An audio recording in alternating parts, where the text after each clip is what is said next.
You're right, guys, as you can see we're out on the river again today. I'm not fishing at the moment though. I'm actually I'm filming two short little films. One on how not to leave a fish and swim, and two, watercraft. Not a lot of fishermen know watercraft, so I'm putting this out. Basically what I'm going to do is, this one is on big rivers.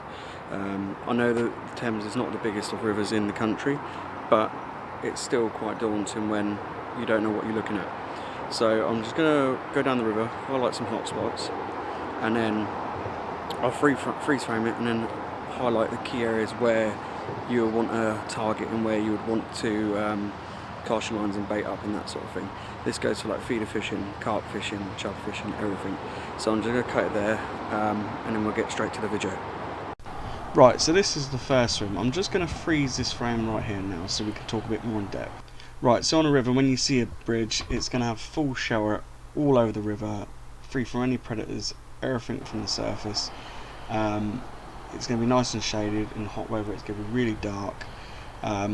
It's just a prime location, it always has been, so it'll always be worth having a look under a bridge, especially something as large as this. Right, so this next one is an island point. You've got the overhanging trees on the right, you've got the point on the edge of the island, which is slack water, and then you've also got boats to the left. They're all prime locations to have fish, to hold fish, and it'll be worth baiting up in this location. This was at quite a distance, so you probably want to look to get closer. This next one was just a scum build up on the opposite side. You've got boat houses as well, all prime locations, all sheltered. It's going to hold fish. I've seen fish jump in this location, so it definitely would be worth baiting up in these spots, definitely. So something what gets overlooked over is the marginal crease. This is on the close bank, so one under your feet. You can see there where the weed is, it's a still point. They will hold fish, and I have caught pike in marginal creases like this. You can see it, and you can see the kayaker using it to its advantage as well. Definitely worth baiting up in that. So this is a swim, how not to leave it. I know I said I'll do this in this video. I'm going to highlight a few things not to do. I don't know if you can notice them yet, but this was literally, I walked in straight after fishermen had just walked out after a night session, and I was quite annoyed, and I actually removed some of the things myself. But first of all, it's the campfire.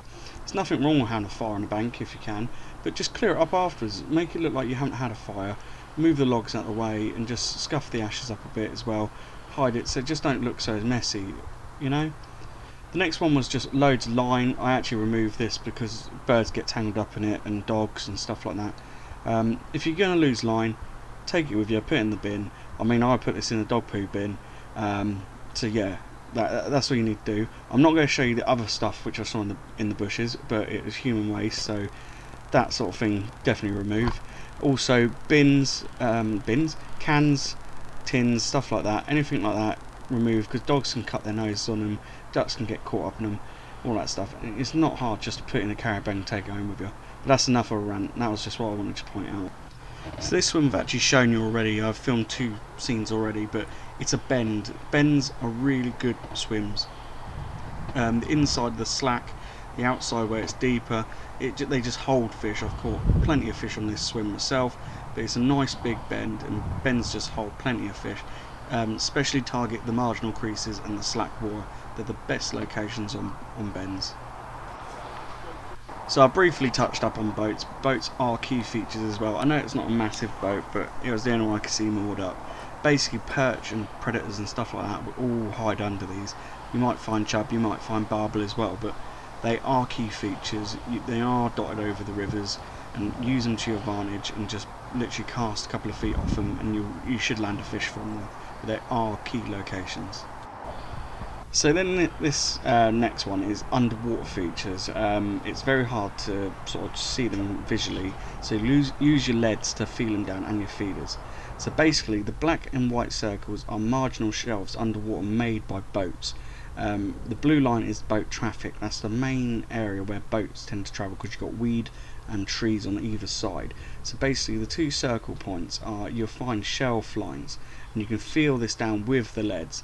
And what you want to do is get on these shelf lines, and just as it slopes up, if you can get on them points and put a feeder on there, you can definitely sort of pick up a bigger fish and all that sort of thing. But like I said, you'll only be able to do that if you can lead around and know how to lead around adequately. And if you bait them locations up, they will be hotspots and you can draw fish in.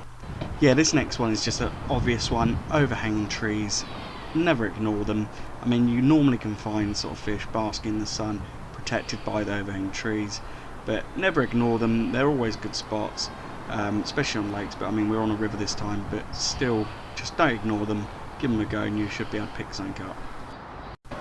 I'm just going to freeze this one again so we can talk about this one a bit more. So I've just highlighted 2 spots which you should cast to. The one on the left is slack water, just after the island. That normally will hold resting fish, and the one on the right is just a rod length away from the actual island itself. You pin there a feeder and draw all the chub out and stuff like that. That's gonna get you a fish if they're there, but that's another good place to hoe. I'm just gonna pause this one again and highlight where you should cast and drop a line on this one. So what I've done is highlight in blue the slack water behind this tree. Slack water is a great place to target resting fish on the crease, which is at the top of where the circle is. If you put a bait in there, again you can draw them in, and it's an easy place to target them, so don't ignore slack water. This next one is just an overhanging tree with a bay in it. I won't bother highlighting this one because it seems pretty obvious where you should cast on this one. But again, it's another form of slack water. Don't ignore the slack water. I can't stress that enough because it is where resting fish normally hold up.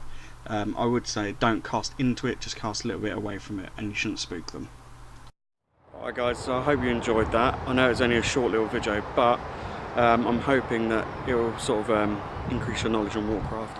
This was a very difficult film for me to film because I'm right on a public path, people are walking past, and I'm not the most confident person, so I hope you enjoyed it, and I'll see you on the bank sometime.